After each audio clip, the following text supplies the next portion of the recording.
पुनीत की माँ प्रमीला जब कभी भी पुनीत को करेले का जूस पिलाती तो वह उस रात बहुत ही गहरी और चैन की नींद सोता।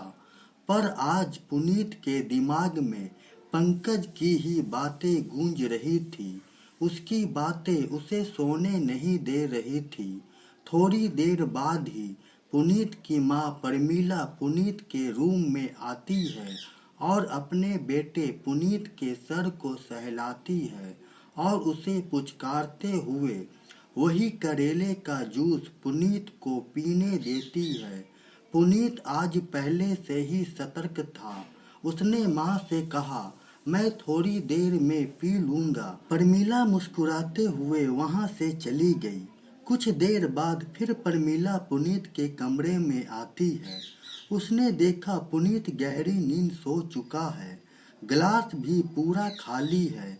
पर आज पुनीत ने वह जूस नहीं पिया था, बल्कि वह सोने का नाटक कर रहा था। देर रात पुनीत दबे कदमों से अपनी माँ प्रमीला के कमरे की तरफ जाता है।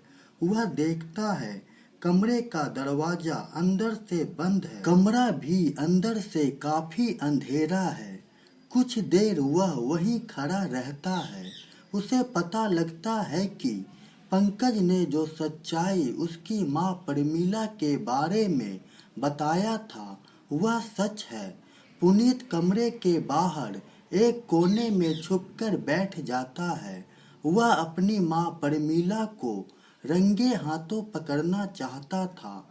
कोने में बैठे बैठे करीब रात के 3 बज चुके थे। कमरे का दरवाजा खुलता है और उसकी माँ प्रमीला कमरे से बाहर निकलती है।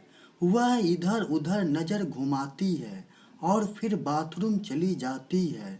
पर पुनीत को किसी और का भी कमरे से निकलने का इंतजार था।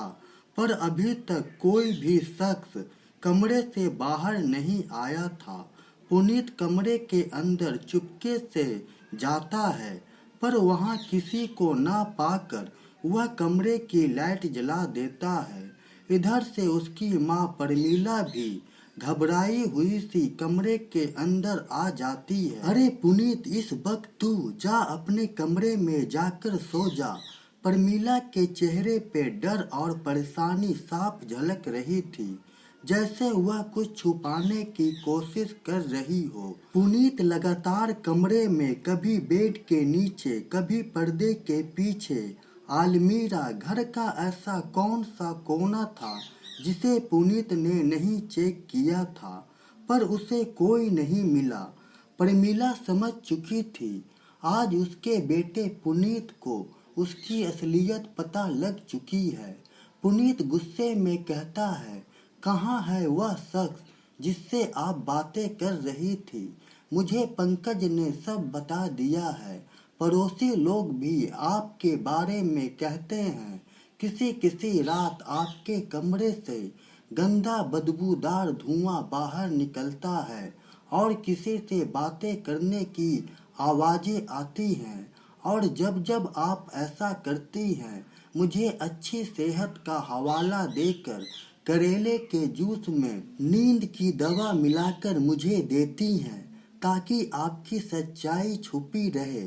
अपने बेटे का आपा खोता देखकर माँ पुनीत से कहती है, मैं तुझे आज सारी सच्चाई बताती हूँ, पर पहले तू शांत हो जा। वह कमरे से एक विशेष प्रकार की जड़ी बूटी लाती है और कहती है, यही मैं तुझे पिलाती थी जिससे तुझे अच्छी नींद आती थी। कमरे से जो धुआं निकलती है वह एक विशेष प्रकार की पूजा की सामग्री जलाने से निकलती है, और जो कुछ आवाजें निकलती है वह पूजा के दौरान कुछ मंत्र का उच्चारण रहता है। ये सब मैं क्यों करती हूँ, किस लिए करती हूँ, यह मुझसे कभी मत पूछना।